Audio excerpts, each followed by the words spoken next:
Hi,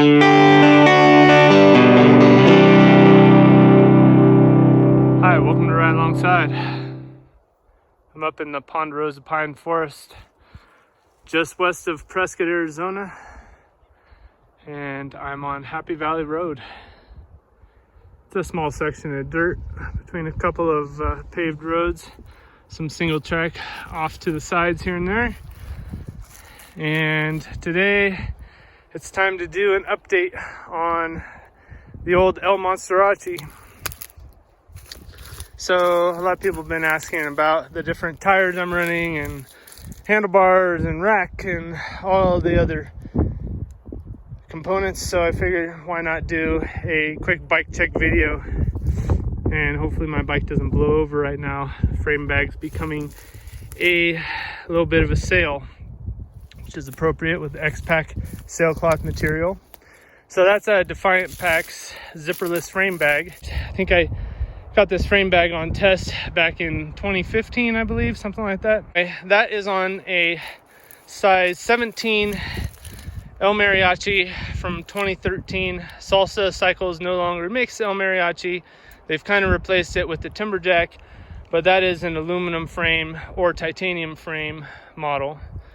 This is a steel Kung Fu tubing model, and I absolutely love it. I had a 2011 model as well, and the El Mariachi is designed to be a flat bar mountain bike, kind of a cross-country bike packing long distance rig. You can set it up single speed or with a internally geared hub with those dropouts there. They're called the alternator dropouts, and they use them on a lot of frames. Those are pretty much bomb proof. I usually have them far back for a stable ride. It also helps the rear end just flex a little bit more. There's a little bit more leverage on the bike, so that's kind of cool that you can adjust that. I have had it set up single speed many times, but right now it's geared. So I guess I'll start out with the drivetrain after the frame and frame bag. So that is a 3x9 setup with a SRAM XO 9-speed. This was actually a limited edition. It's got these gold bits on it and some gold paint that's all scraped off, but it's 3x9. So I actually do have a triple crankset. This crankset's probably from 2010, 2011, something like that. It's an XTR, Shimano XTR crankset. This middle ring is carbon and steel, I believe it is, or carbon and aluminum. But anyway, 3x9, no front derailleur. I usually just use it on that 32 tooth chain ring, and then I can actually push my heel right back here when this pedal's back, like so. I can push on this chain. I'm laughing because I'm thinking of a conversation I had with my friend Matt Mueller, and we were laughing real hard about my janky setup here. So I don't recommend it unless you're like me and you really... I was gonna put a front derailleur on there. I've got one. I have another shifter that I could use, but honestly, I'm always in the 32 tooth chain ring. Well, not always. No, never say always and never, right? But but I'm almost always in the 32 tooth. So when I hit a really hard climb or this thing's loaded up for bike packing or whatever, I'll kick my heel back right here and push this chain in till it almost rubs on the tire or whatever. And if I'm pedaling, I pedal. It's hard to explain how it works, but I'll just barely hit it enough so it'll drop onto the inner chain ring, which is the 22 tooth, and then I can climb just about anything. So that's kind of cool. And then to shift back, I hop off and I just pull up on the rear derailleur a little bit and just move it over with my hand. It's I've got it down, so it probably takes me 2 seconds or something. My friend Jonathan Collins, he was riding with me one day, and he asked me about it, and I just hopped off and switched gears really quickly, and he was laughing because it's really fast for me now. So janky non-derailleur 3x9 setup, but works well. I shift with this bar end shifter, and I had a Paul Components SRAM shifter adapter up here for 11 speed, and I had a 42x11. I think the last time I did one of these update videos, which was last year sometime, probably around this time last year, and that Paul shifter adapter was awesome. But I had used one of these previously, these bar end shifters, and I really liked it. I had it set up as a 3x10. Anyway, that shifter, these ESI RCT wraps, I've got a video about these. I also have a video about that Paul shifter adapter if you're interested. Maybe I'll put some links in the video. I always forget to do that, but hopefully I'll remember to do that for you. But these RCT wraps, they're awesome. I've used the ESI grips on many mountain bikes, the flat grips, for a long time, and they're great. They're not the most durable though when I run into a tree or whatever, but or lay my bike down or hit a rock or something, they'll split open sometimes. And these aren't too bad. I've got a little bit of a nick right there. You can see that. Let's see if I can focus. Yeah, but I think that's just for my fingernails without riding. Oh, I have one right there too.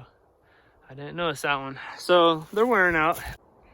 This is a Cowchipper bar from Salsa. It's a 46 centimeter wide bar, and I love it. It's the Goldilocks bar for me. Perfect width, flare, drop, all that.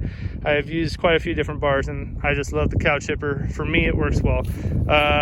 It's got a Cane Creek 40 headset, a Bontrager Rhythm Elite stem that is 80 millimeter long stem, and let's see what else. These Tektro brake levers. These are designed for like single speed use, but since I've got the bar end shifter, I use these. And I've got my Garmin Instinct watch up there. That's nothing to write home about. That's the incorrect mount for it. I got to put the other mount on there that I bought. This is the Roland Radoverx Demi Porteur rack, I believe is what it's called, with the extended stays, so I can get them all the way mounted up there. Excellent rack. Can't recommend it highly enough.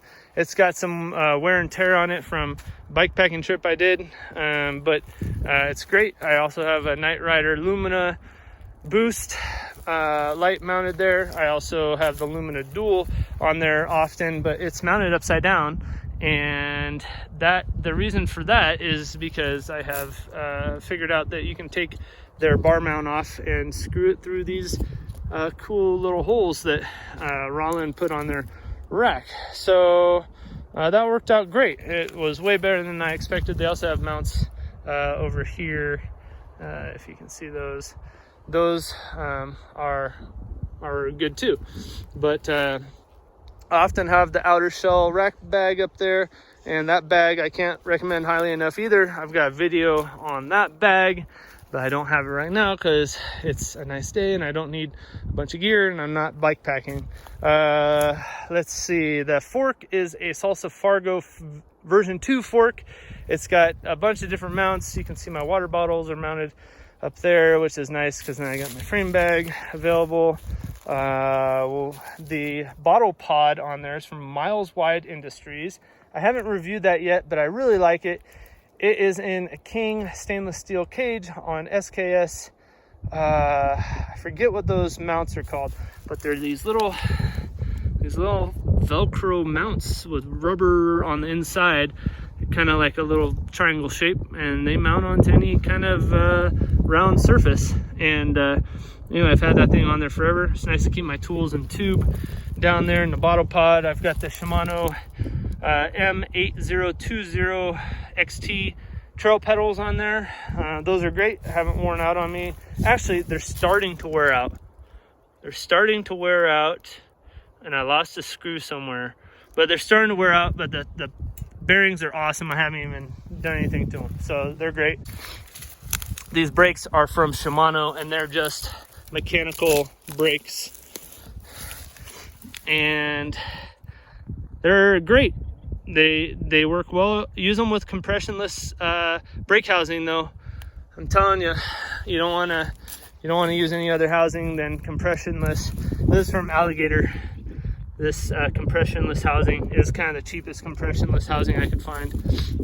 But front and rear, I've been using them for years now, and they work. So I like them a little bit more than the BB7s, if you can believe that. So my bike is trying to fly away here. But Brooks Team Pro saddle, this was olive green at one time. Now it's turned into the original brown that it was once colored, I guess. But it's got copper rivets, and it's nothing super fancy, but it's a little bit nicer than some saddles. It fits me really well. The only problem with this saddle is that you have to sit just in the right spot. It's kind of like a hammock more than it is like a saddle, if that makes sense. And you can tighten it up, and mine needs to be tightened a little bit. It's starting to give a little bit too much. You can notice that when your seat seems like it might have sagged just a centimeter or something like that. Your legs tend to have more of a bend in them at the bottom when it's due for some tightening, and this one is. Leather saddles have lots of pros and cons to them.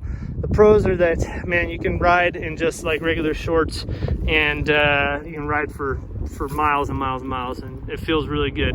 Merino boxers are kind of what I recommend, and if you have that and one of these leather saddles, man, you can go all day and you'll have no saddle sores. It's wonderful. Just a regular aluminum seat post. This one came off a Marin bike, so it says Marin on it somewhere. Salsa seat post clamp that came with the frame. Let's see, what else haven't I covered yet? I guess the wheels. So these wheels I bought used, and hopefully I'll get it right. They're Sun Ringley wheels. The hubs are awesome. They're basically, from everything I can figure out, they're like Stan's Arch wheels, I believe. I can't find too much information on the wheels themselves. They're white, which wasn't my preference, and I'm looking for any kind of sticker to tell me like the width or anything. I don't know what they are. If you're really curious about them, I'll find out with my calipers how wide they are. But they set up tubeless like perfect. The hubs feel great, they sound great. Lots of points of engagement. I'm happy with them. This is a Maxxis Icon 29 by 2.35, 60 psi, 120 TPI, max speed, XO 3C, tubeless ready tire. Highly recommend it. It's a great tire, especially for the rear. The El Mariachi can only fit 2.4, and these fit great. They roll really fast. They've been very durable. You can see that the siping, the little marks in the center tread are now gone. Those have just went away completely on the last ride or two. The front is a Panaracer Fat Be Nimble 29 by 3.0 tire, and it's not tubeless ready. It is not a 3.0 tire. It is narrower than that on all the rims I've tried it on. The review is just about done on this. These tires are not very durable. I would not recommend them for anywhere that you're riding technical terrain. And these side knobs are almost non-existent. So if you ever get on any off-camber terrain or anything like that, or if you lean real hard on these knobs, they're not going to hold you up for too long. So don't trust in them too much. Also, they don't roll all that well. This isn't a review of the Panaracer Fat Be Nimble, so stay tuned for that. But they are very lightweight and very nimble tires. They're very supple too, so they got a few things going for them, but I won't give away the review. I don't know if I've forgotten anything. I think that's it for the El Monsterachi in April of 2020. So if you have any questions, leave them down below. I'm so thankful for each of you who watch our videos, and if you've watched this one this long, well, I applaud you, because it's been a long-winded bike check. But I do appreciate the views, appreciate all of you who have subscribed to our channel. It has really encouraged me, And I can't say enough about how much support I've gotten from the YouTube community. You guys are great. I love watching all your videos too. So leave a comment down below. I'll check out your channel. I'll answer any questions that you might have. And I'm Nick from Ride Alongside. Thank you so much for watching. I'll have more videos for you real soon.